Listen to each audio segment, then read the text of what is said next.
Hello, everybody. My name is RoboPirate Foxy, and you may recognize where we are. If you don't, this is my ultimate dye farm, where I decided I wanted to make a dye farm that can make every single dye. Yeah, I don't know if you knew this, but you actually only need 7 colors of dye, and then you can make all 16 dyes in Minecraft out of just this 7. And it was pretty cool. I liked it, but there is one major flaw with it. Well, more than one flaw, but one really big flaw is that it wasn't every single dye. I mean, sure, this technically makes everything, but you don't want that. You want a farm that actually makes everything. And well, that is impossible, but you can make a lot more than a 7. So I wanted to do that today. And that's what we're gonna do. So, yeah.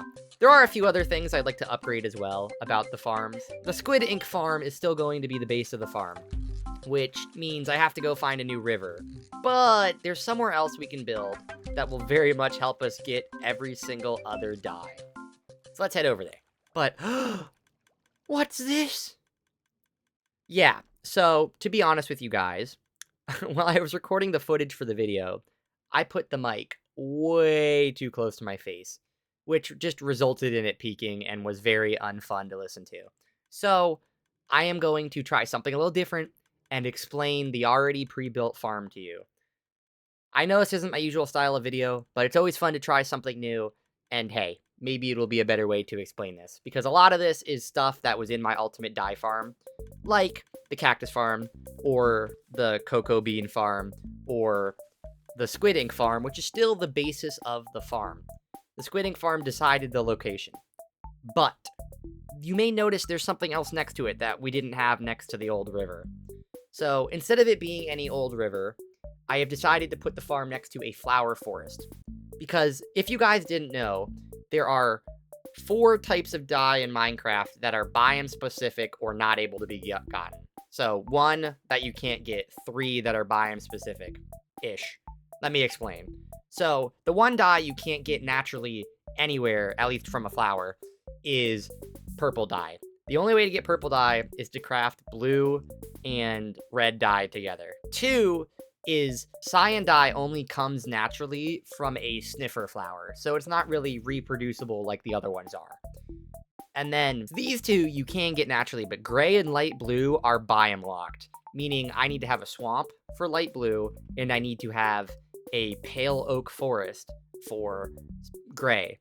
Now, of course, somewhere out there, I'm sure there is a god seed with a flower forest, a pale oak forest, and a swamp that intersect on a river that has a big enough spot for a squid farm to go. But to be honest with you guys, I don't really have time to look for that. But I decided that I would give up gray and light blue to have a flower forest instead, because the flower forest lets me very easily get light gray and orange naturally. But not only that, it lets me get lots and lots of blue dye, which clearly 3 of the 4 dyes that I have to craft require blue. So I'm going to need a lot of blue dye, which is exactly why I chose the flower forest. And of course, it helps that I can get orange and light gray and orange with it. So that's pretty cool. So that covers a few of the weird colors, mostly the new ones, but that's not all. So with black, there we go. And then you have orange and light gray over here. And then, of course, blue here, getting a ton. But next would be bone meal. Or white dye. So for white dye, I decided that I would just have a bone meal farm that's dedicated purely to white dye. Because if you remember in the first farm, I had 1 bone meal machine powering everything, which did work for my purposes. But this farm, I want to be as extreme as possible, getting every single thing it possibly can. And that was why. So there's where bone meal comes from. But you may be questioning what this is then. So in my original idea for this farm, I would have a mob grinder powering the bone meal. But 1, because of size, and 2, it's not actually making enough to even grow these dyes right here. So I thought it would make more, but the 2 tall flower stuff eats so much bone meal. There's not even backup here. It is actually just all being used immediately. I thought it would make so much that wouldn't be an issue, but that is not the case. Maybe if I put it a little higher up, that might have fixed it, but whatever I ended up doing, it isn't that good. Which is okay, because it instead gives us the 4 too tall flower block dies, which is great because those also give 2 die per decrafting. So that gives us the most die possible. But yeah, that's how much those eat, is that I can't even use this for anything else. This was supposed to power everything else, but that's okay, because these are some pretty common colors. So just straight up having red, yellow, pink, and magenta done was pretty good. Which then moves us on to, well, I already had orange, which then moves us on to lime. So lime was another weird one. I mean, it's pretty obvious. You just use sea pickles. And I got a little lazy. I didn't really want to do a bamboo farm to power these. I did that same thing for the cactus, as you can see over there to the right. They're both just straight up powered by furnace array that has coal going into it. But you get the gist. So the way this works is I have its own bone meal farm powering it, and it's a lime green dye farm. This is exactly what it's meant to be used for. All that's it's really worth, because if not, you might use sea pickles for lighting naturally, but that's not really what you use it for. So you have to smelt them, though. Cactus and the sea pickle farm is I had to smelt them into dye before I sent them into sorter, because everything else was being auto-crafted straight down. It's not being turned into this, but I had to do that for these because you don't craft them, you smelt them. So I think this is the only farm where I had to do that, because everything else can be crafted. So it's really weird just to occasionally see the dye flowing into the system.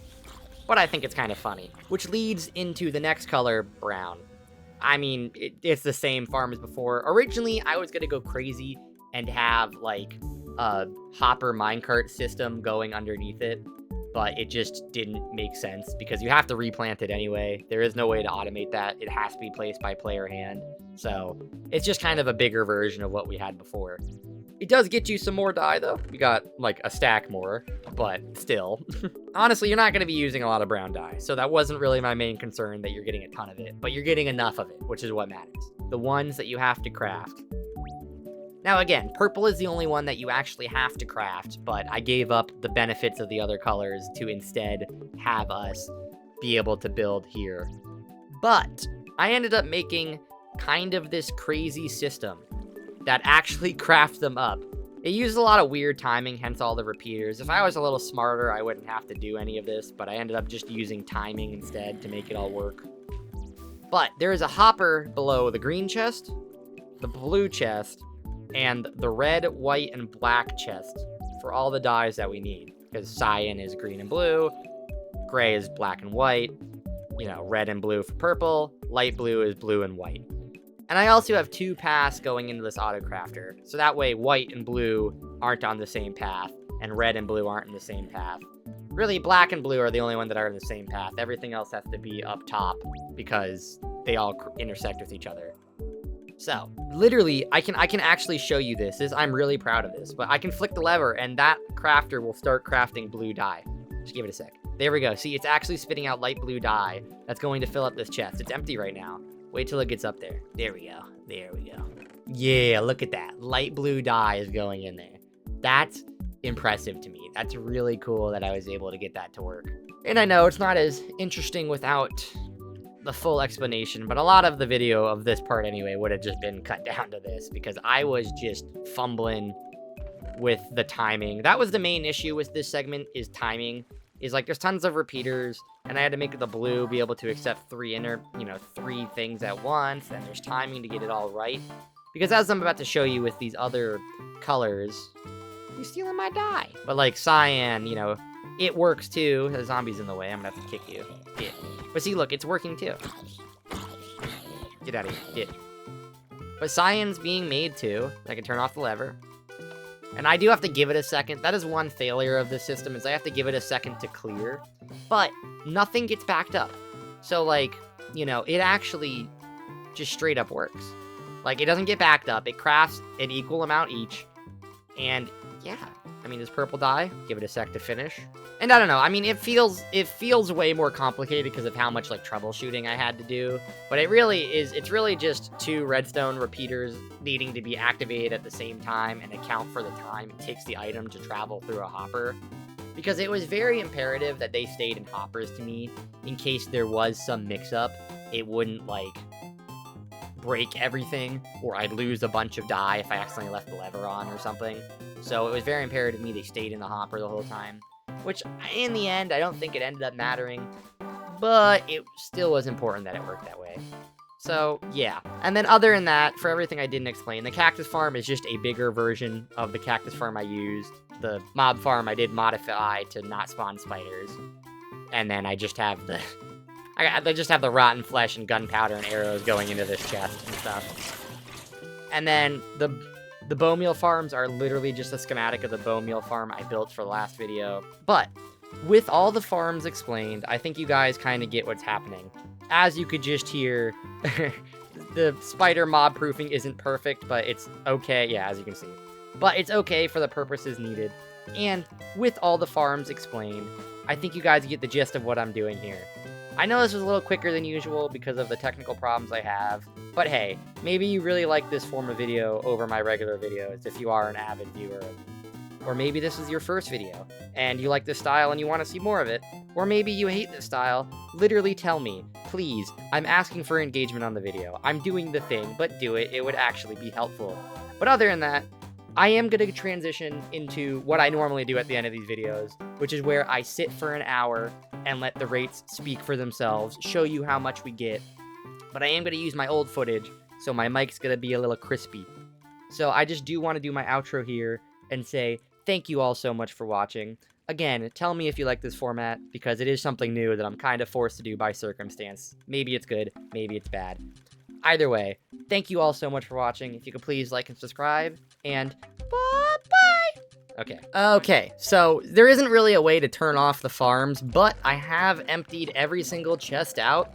So now, we're just going to wait for an hour and see what happens. So, yip, hooray. I don't know why I checked the last 4 chests. Those aren't really needed. I am going to start with a full harvest of this, just because I feel like that's fair. You know, you would walk around in this area for a bit of time before you fully commit. Though I do want to be in game mode survival, just so I actually use what I would. And yeah, so I'll be back in about an hour from now. So let's get waiting. Yeah. So it's been an hour, and I blocked that off just so we can get finite numbers, because I'm going to have to do some math on these ones. But here's what we got in an hour. This much black dye, which is about equal to what we got last time. Not as much white dye, a little depressing amount of white dye, but I could have added another bone meal farm. A lot of red, a lot of yellow, a lot of pink, a lot of magenta, a lot of blue. Not exactly 2 chests worth, but over a double chest, which is good for me. A lot of light gray, a lot of orange, a lot of lime, a lot of green, and, you know, I could harvest this one more time, probably. In fact, I should, just to see what we get. So we got a stack in 4, and then just because I'm lazy, that way I don't have to go all the way back up. But there we go. So that's, we actually got a perfect amount of brown dye. We got 10 stacks. Now, for these ones, it requires a little bit of math, because you basically take the number with the color with the lowest and multiply it by 2. So, which is what I'm going to do. So we can make 650 of light blue or gray dye. So we can get about 10 stacks of, just over 10 stacks of gray or light blue dye. 3,456 of purple. Or for green, it's about the same number. So 54 stacks, or 3,456 individual things of purple dye, plus a few just because I didn't want to do the exact math. So this is a lot better haul, and we actually get every color out of it. Like I said, it's just unavoidable for these last 4. I mean, if you maybe had like a god seed where you had a flower forest intersecting with a swamp intersecting with a pale oak forest, then you could realistically get every color but purple. You would still, though, there is no natural way to get purple. Or if you, like, industrialize sniffers, you could get cyan out of that. So you'd have to do that, too. But there is no way to get purple, and there is no way to get cyan in large quantities. So you still have to do this a little bit no matter what.